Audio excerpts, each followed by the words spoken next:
Let's get into it.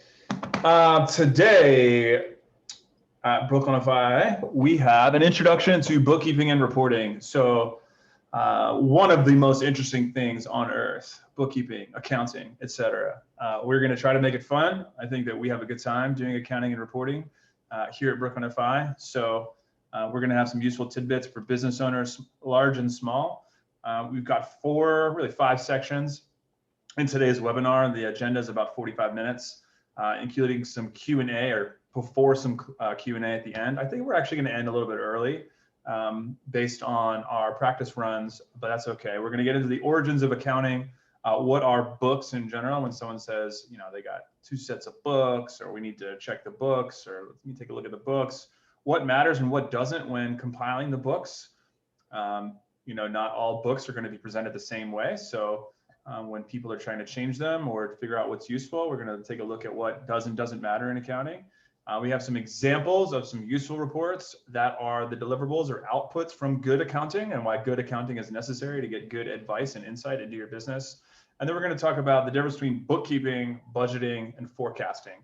Some of the best value adds when getting accurate books or insightful books in accounting is the ability to forecast into the future and know the vitals and the trends of your business so you can predict the future. Those that can predict the future will be doing much better than those that can't. So good books will assist with that.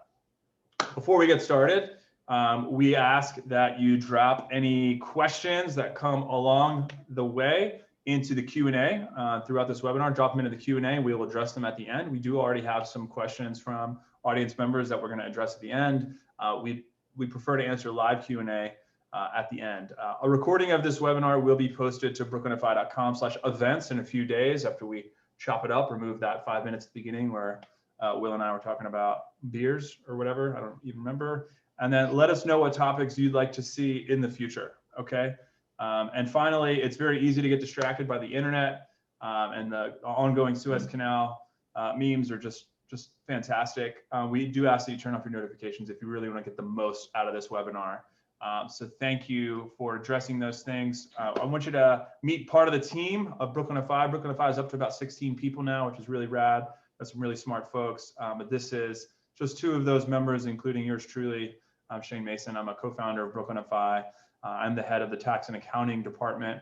And I've been around for about 5 years, ever since we got founded.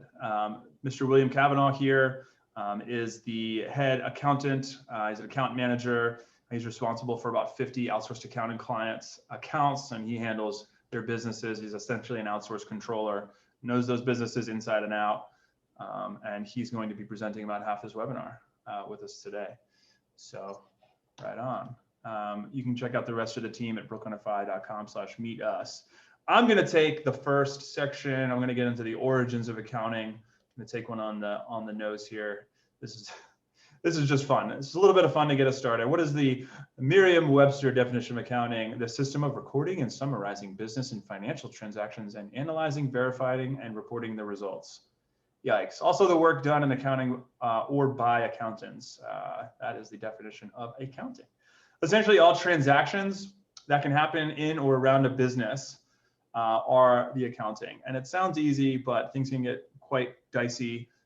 They can get just as complicated as businesses and individuals can be. So that's why there are hundreds of thousands of accountants out there doing this job, trying to decipher all of the financial transactions in the universe and try to get them into useful financial reports, essentially. So what are books and what are they made of? Let's have a little fun about the origins of bookkeeping. The very first accounting artifact is a cuneiform tablet or a Sumerian tablet written in cuneiform that we have preserved. It's from like 2500 BC, and it's actually an invoice, I believe, for oxen.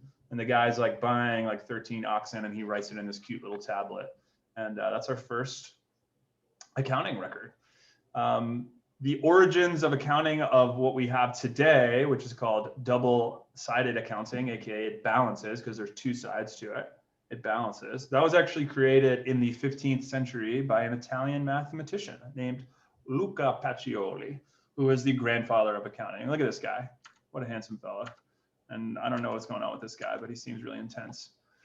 There's a bit of art in the science of accounting. We're going to show you some of that today. We're going to keep it light, show you how there is customization within the accounting space. It's not all black and white, and everything is designed for the viewer, for the reader. You can change, it's kind of a choose your own adventure in terms of the outputs from accounting.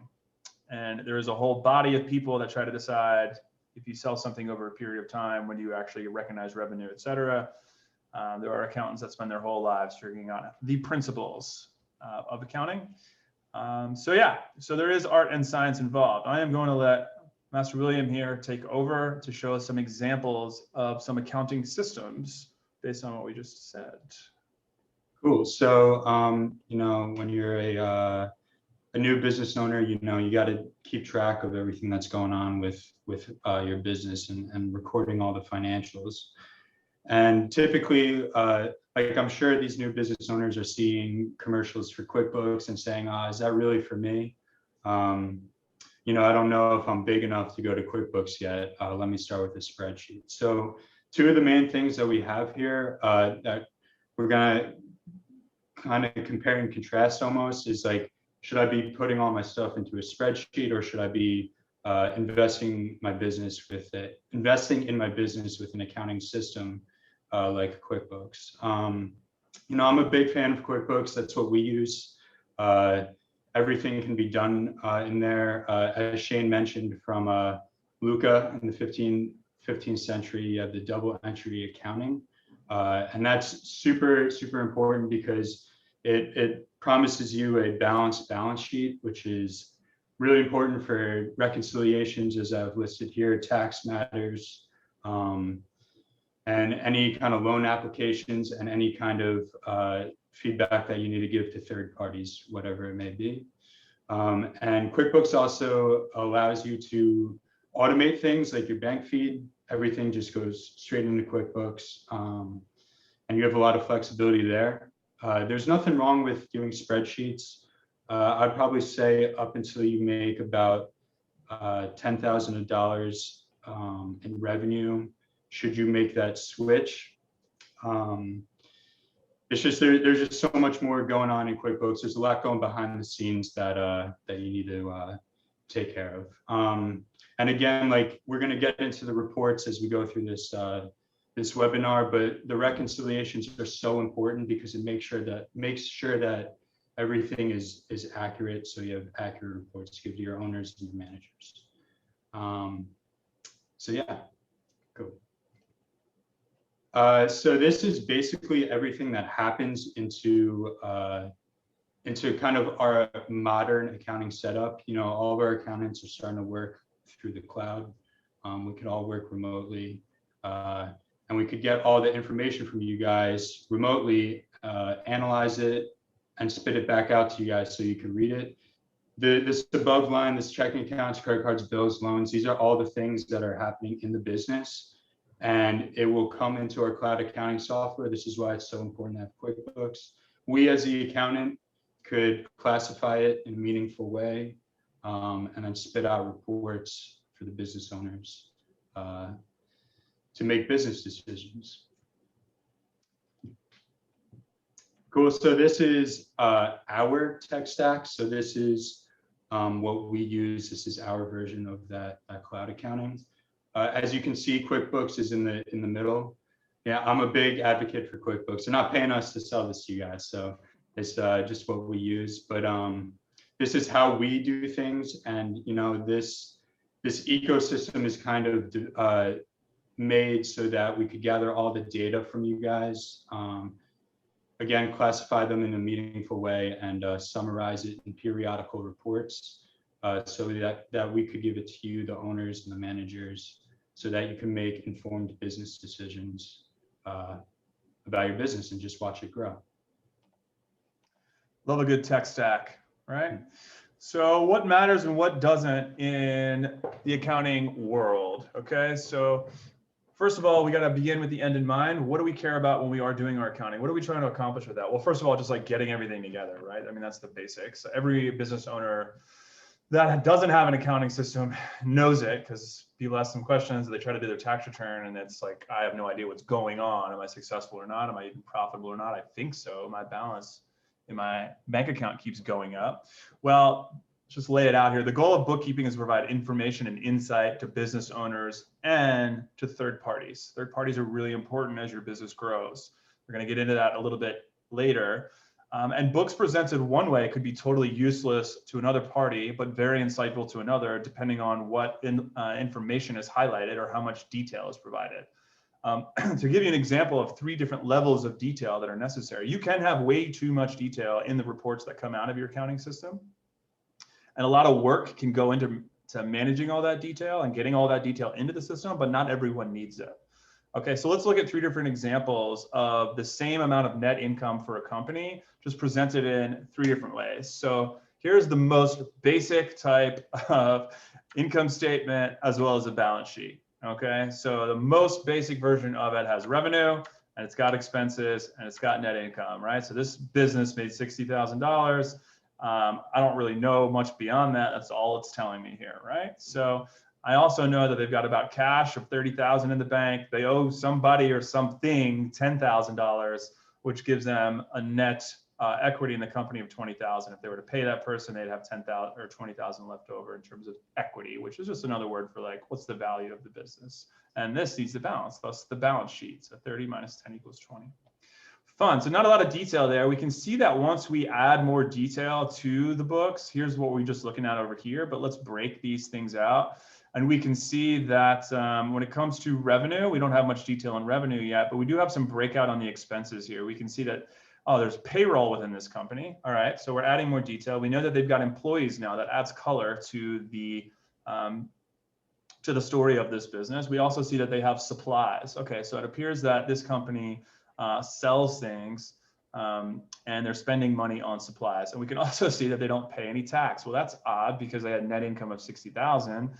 Shouldn't they have income tax? Well, maybe that's a problem and they're going to be behind on their taxes, and we need to add that to a liability that's coming up. So just adding that more detail allows us to see issues that are going to come up with the business, right? Which is what we're looking for. We're trying to forecast into the future what the problems are, what the issues are, what the opportunities and threats are with the business. All right, let's dig into the cash. Well, we can see that they have 4 separate accounts now, and that's a lot of accounts. Why do they have 4 different accounts? That's a great question. And why, there's going to be some color behind the answer to that question. We probably don't need so many accounts. In terms of liabilities, we can see that that $10,000 is made up of credit cards as well as a PPP loan. That $5,000 of PPP loan money probably doesn't actually need to be paid off. So we know that we don't have to reserve $5,000 for that loan. So that's insightful. And we got credit card balances, which have high interest rates. So it's also insightful to know that there should be interest expenses on the books. We can also see in the equity section that there are 2 partners in this company. So there's 2 owners. One of them has a lot more equity in the business than the other. So more detail gives us more insight into what's going on within the business. What we see a lot of business owners not doing is breaking out their revenue, which is a thing that we like to do at Brooklyn FI Tax to add detail to where the money is coming from. So we're breaking out this revenue of 100,000 now into 3 different types of services to see like where the money is coming from. So we have sales of service 1 and costs related to sales of service 1. So 20,000 is just pure profit based on service 1. Service 2 is 75K of revenue, but has 30K of expenses related to it. So while it is profitable, it's not as profitable as service 1. So we might want to lean into service 1 as opposed to service 2, which is not as profitable in terms of how much revenue we keep from each dollar we earned. We can also see that we have the same amount of sales of product, but a ton of returns and allowances, and then the costs related to that product actually make us, we have a loss in that 3rd revenue line. So maybe if we're trying to make decisions about the future, we can see where we're lagging in terms of performance for the business. So again, more detail gives us more insight, and that is the whole purpose of accurate and robust reporting and accounting. More reasons why it's essential to have good books and records. I talked to you guys earlier about third parties that are going to be interested in the accounting. Well, here's what we're going to be referencing. The IRS, right, is, you pay taxes to them. You need accurate books in order to make estimated tax payments and file an accurate tax return and not drive your tax accountant crazy come tax time. If you're trying to get advisory and consulting services from third parties, if they don't have access to financials, they don't know anything about your business. It's essentially one part of the journal besides the narrative that you provide to them that shows them the raw performance of the company, which is going to be really necessary to do any type of forward-looking forecast or to provide any insight into the company. If you're ever trying to get a loan, you're also going to need, finances. And some books and records in order to present to the person that's going to invest in your company, essentially via providing you a loan with an interest rate attached to it. You're going to need that. And why do we even care about loans? Well, sometimes it's really great and necessary to take on a loan in order to just keep your business alive or to help it grow faster, of course.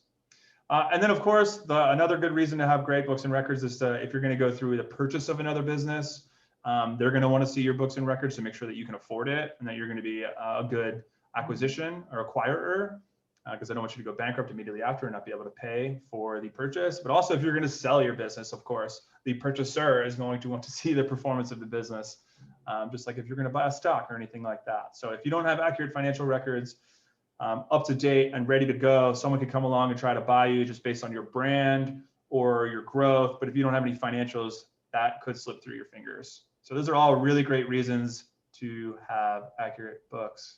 Here at Brooklyn FI, we always like to take a meme break to slow things down a little bit. So we're about halfway through. So we're just going to take a second for old Andy here. All right, Willie, do you want to take over for some examples of some of the reports that will come out of good, accurate reporting? Oh yeah, let's do it. Cool. So there's two things to keep in mind, right? So time period is huge.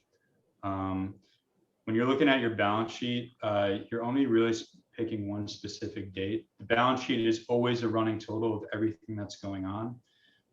If you wanted to check the what happened in a certain time period, you're going to have to do a balance sheet comparison. So that's just one thing to keep in mind. And then the profit and loss, you can actively search out what time frame you want, whether it be a month, quarter, or a year, or a week if you wanted to. So you could see everything that's going on in the business during that time period. So time periods, very important when it comes to reporting. And then the purposes of the reports, the profit and loss it's kind of like the first report that I like to show my clients. It's a very basic idea and it illustrates really what's going on with everything. Where are we making money? When are we making it? What are we spending our money on? Stuff like that. And from the profit and loss, we could figure out trends. We could track revenue over time. We could track expenses over time, stuff like that. The balance sheet, there's this fundamental accounting equation, which is everything that you have equals everything that you owe and own, right? So it's your assets equals your liabilities and your equity. The balance sheet is a really great tool to see what's going on with all of that. The balance sheet is huge, especially with investors that want to see what's going on with the business. Profit and loss will show you one thing. The balance sheet will really show you like the foundation of the business. And then we get into custom reports, which I love doing. And everything that's going into the profit and loss and the balance sheet, there's a lot that you can do. You could customize everything for whatever your business needs are. Cool. So, reports, were they useful for? I could go off on this slide, but you can answer questions like how much money do my customers owe me? How much money is owed to my vendors? How did my revenue change from one period to the next? Looking at profit and losses in different time periods. And did we make or did we lose money this financial period? And then accurate reports, accurate books, accurate records. They are basically like you need them to get good advice from advisors and to help tax preparers prepare the tax return, stuff like that. And getting accurate reporting, which comes from accurate books, is required for loans and investors. I mean, one of the things that we were dealing with recently is the PPP loan. You know, there was a time limit on when you could get that, and having those accurate books as you go on is so important to getting these loans. Yeah, there were a lot of people that didn't have, came to us without books and tried to get us to clean them up in time in order to get those loans, which was, I mean, honestly, free money. And because they didn't have the accounting system set up, they lost the chance to get access to those loans. So exactly, yeah, a huge missed opportunity. So that's the importance of having clean books. Cool. So this is what a profit and loss looks like. You just have all of your income at the top, and then you come to this total income line, which is the sum of all of your revenues. If you have cost of goods sold, it will take away from your revenue and give you a gross profit, which you could look at to see how much money do I have left to run my business. Your expenses section is what you're using to run your business. And then you come to this net income at the bottom. If you have a negative number, you're losing money in that period. Right, this is the balance sheet that I was talking about with the fundamental accounting equation. So at the top, you have all of your assets, everything that you own, bank accounts. If you have a company car, it'll show up there. Then that's some of your assets, and under that, you have all of your liabilities. Most notably are your credit cards, any kind of loans that you have, things like that. And then your equity is it's the owner's stake in the company. If you have outside investors, outside investors will be in the if they're loaning you money, they're going to be in the liabilities. But if you have other owners, they're going to live in the equity section. And yeah, that's the balance sheet for you right there. And then this is the statement of cash flows. This is a really good one because it kind of overlooks everything that's going on in the profit and loss. So what this is showing us is you have your green line of money coming in. So you're seeing your cash position from the beginning of the period, typically the month, all the money coming in and all the expenses going out. In the red, you could have a change in accounts receivable or other liabilities. And then you come to a net cash flow. The reason this is super important is because you could get a profit and loss and say, oh, I made so much money this period, but where did all my cash go? You know, you got to keep an eye on the cash, how much is in your bank account. You could have paid off a lot of loans. So keeping an eye on the cash is key. distributions to owners too. Distribution, yeah, any kind of changes in equity as well will show up in this cash flow. Cool. So these are our trends, and this usually comes from the profit and loss. What we have pictured here is revenue over time, right? On a month-to-month basis. You know that you could track how things are going over time. A lot of businesses that are not on recurring revenue have these peaks and troughs in their revenues.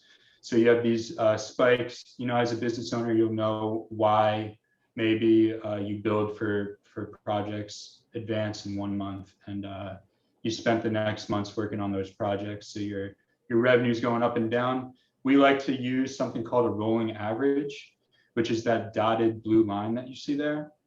And what that does is that it takes the average of in this graph specifically, it's the average of the past 12 months. And it just compounds, it takes on the new month's average and leaves off the old one. And that rolling average will give us a general sense of how the business is doing and where we are heading.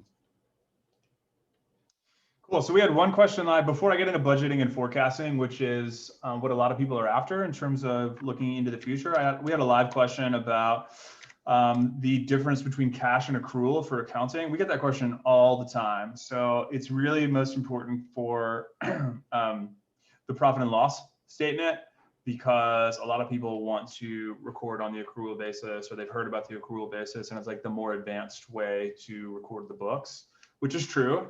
And it's not required until you have more than $25 million in revenue for a company. That's when it's required by accounting agencies. Most importantly, like the IRS would require you to report your tax return on the accrual basis.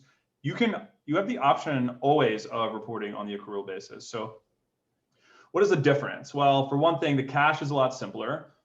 You recognize revenue on the cash basis when you receive it. So if you send an invoice in February, but you don't get paid until November, the revenue doesn't show up on your profit and loss statement until November.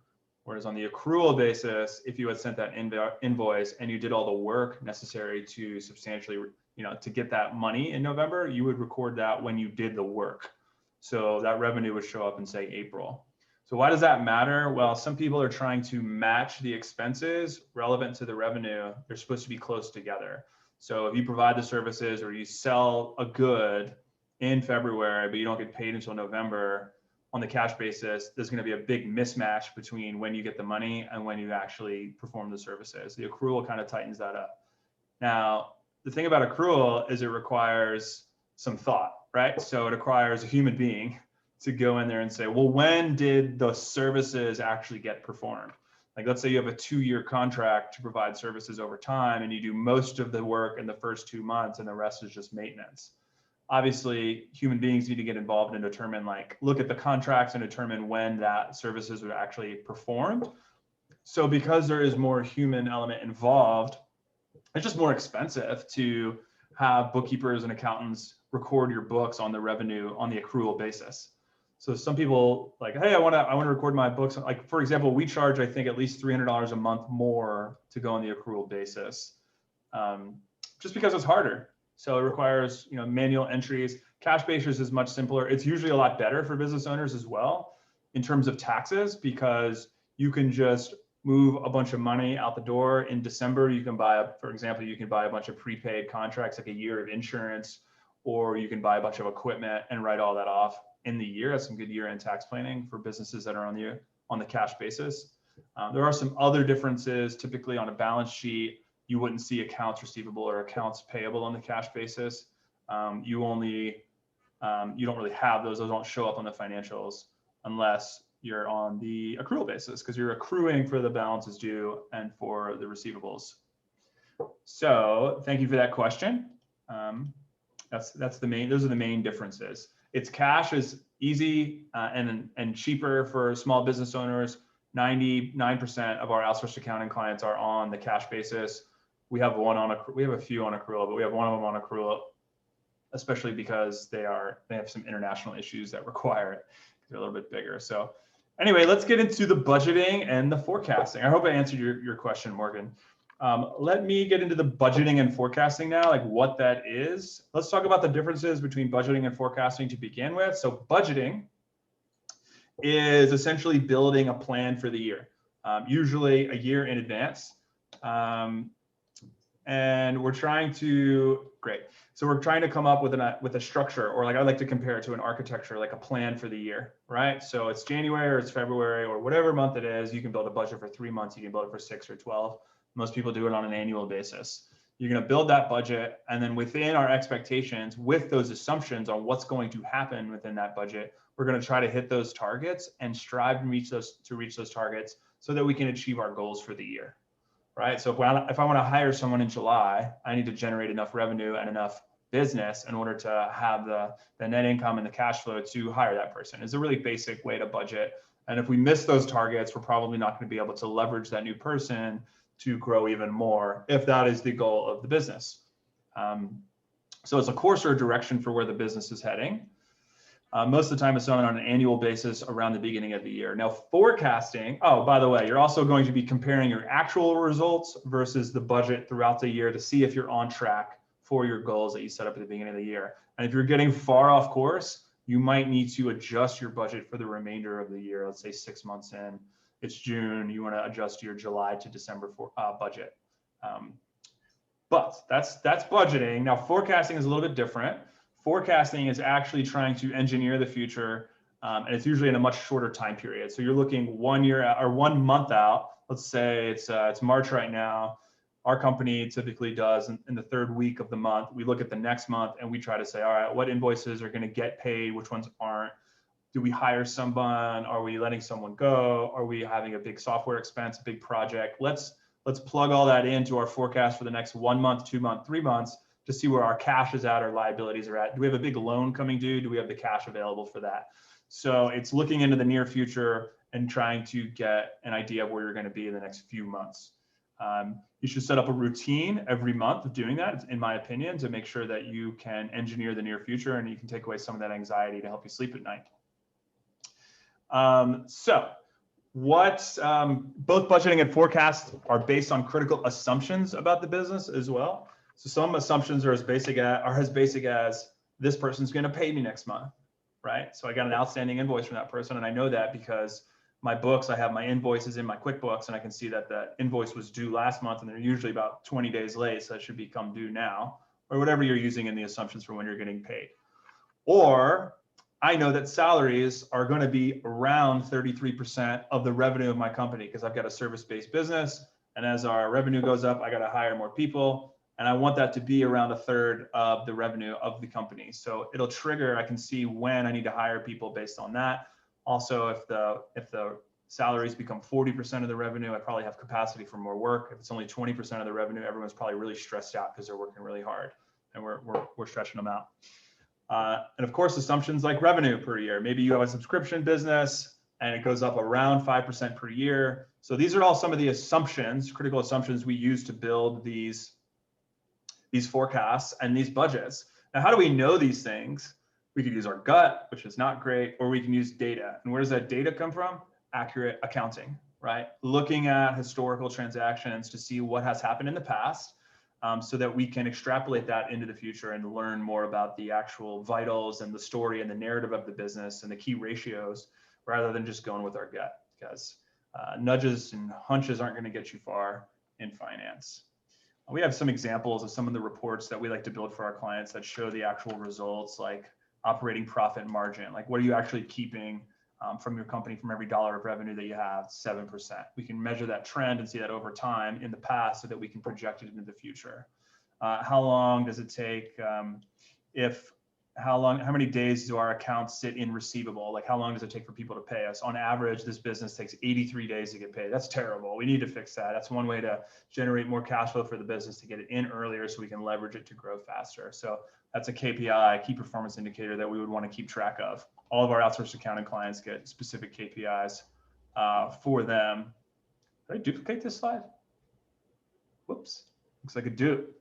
All right, so here's an example of some budgets and versus the actuals. So moving on from those KPIs and those key performance indicators, here is an example of a budget in action. So if you're gone through the month of February, we're all through the month of February already. If you've got good books, you have the actual results, which are in this column: your revenue, the labor, the cost of goods sold, and the profit. And you want to compare that to your budget, right? To see how you did. We can see gross profit is actually a little bit lower than what our budget was for that month. So we're coming in a little bit under, which means that we might not be reaching the goals that we set out for the business earlier in the year, which could be a threat to those goals. We can see that we're not that far off. So depending on how tight the margins are or how tight the goals are, we're probably still on track, but this month we're short. So let's try to make it up in the next month. An example of reviewing the budget throughout the year versus the actuals. Now, looking at forecast, you are going to be looking at the actuals from the prior month, and then you're going to be looking into the future and trying to decide how to edit these numbers and update them to arrive at the results that you think are going to happen, trying to predict the future so that you can make an educated decision with that in mind. So what does it actually look like in practice? Well, this is an example of going in and editing a forecast for the near future and taking a look at the cash on hand as we update the forecast for the near future. So we've got revenue. This is just revenue in this example. There's some company that has tax revenue and other types of revenue that is updating their near-term forecast to see how it impacts the cash on hand for that business, depending on what those updates are. So the actuals are here in February, and then the forecast for what's going to happen is being updated by this person for March, April, May, so that we can see if we are getting in trouble in terms of cash on hand. You can see those numbers can move around and get dynamic. and we can update these every month to continue to guide the company into the future. So we think that everyone should be doing forecasting.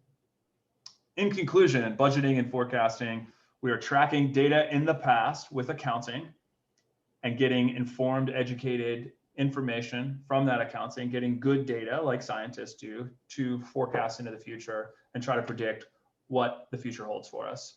And that's through budgeting and forecasting. So they're both really important for business owners, large and small. As you get bigger, they obviously become much more important as the stakes get higher. So that's what we've got in terms of, I missed one. In terms of the presentation, we came in a little bit early on that, so happy about that. Questions from attendees. I'm going to knock some of these out. When should I begin bookkeeping for the business? When should I seek a bookkeeper? It's a great question. There's no right answer to this besides, I mean, immediately as soon as you start a business, you need to keep track of the expenses and the revenue of the company. But a really good way to start with that is to just set up a separate business credit card, business bank account. You don't need any revenue or any special LLC or anything to open up a separate account for all the transactions of the business to flow into it, so that you can go find those transaction details in the future when it comes time to get a loan, file your tax return, what have you. When should I seek a bookkeeper? When you're tired of doing that, when you can make more money spending your time elsewhere, then it's going to cost you to hire a bookkeeper that specializes in that and is a lot faster at it. So you're always, as a business owner, as you grow, going to be delegating tasks to other people, so that because they're better at it, they enjoy doing it, you can make more money in whatever it is that you do. When that critical threshold, or you just hate it and you can't make more money, but you can't deal with it and you just want to, and it's a luxury that you're buying yourself, that's another time to hire a bookkeeper. I already answered the cash basis or accrual basis. Accrual basis books are you'll know when you need to get to accrual basis. I recommend that you don't do that until you are required to. It's going to add an unnecessary expense to the business. What can I do to increase profits? A lot of things. I don't know. Oh, ABC, baby. Always be closing. Is it possible not doing bookkeeping in a small business? It's possible. It's not advised. Eventually, you'll have to do it. The first time you have to file a tax return, you'll do historical cleanup for yourself. Or you won't, and then you'll get in trouble with the IRS eventually. Do I need to know the difference between debit and credit? No, you sure don't. Those are technical jargon phrases for accounting. I'm curious who threw that one in there. Manual or online bookkeeping. With the inexpense of QuickBooks Online Self-Employed, it's like $8 a month. With the inexpense of Wave and FreshBooks, which are free and can link up to your transactions, I think it's just all online bookkeeping. Recording things in an Excel spreadsheet is not advised anymore, when all of that can be automated anyway, as long as you set it up correctly. So be smart, do it online. Bookkeepers can get in there and check it out and help you out in the near future. If you've got a growing business, invest in yourself. Look, more events and webinars can be found at brooklynfi.com/events. If anyone has any additional questions for Master William and I, we'll give you about 60 seconds to pop them into the chat. Otherwise, we're going to get back into tax land.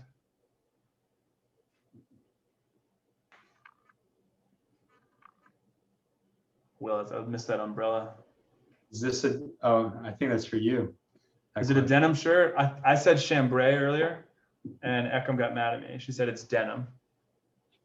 It's the girlfriend. She yelled at me that it's denim. So yes, John, it's a denim shirt.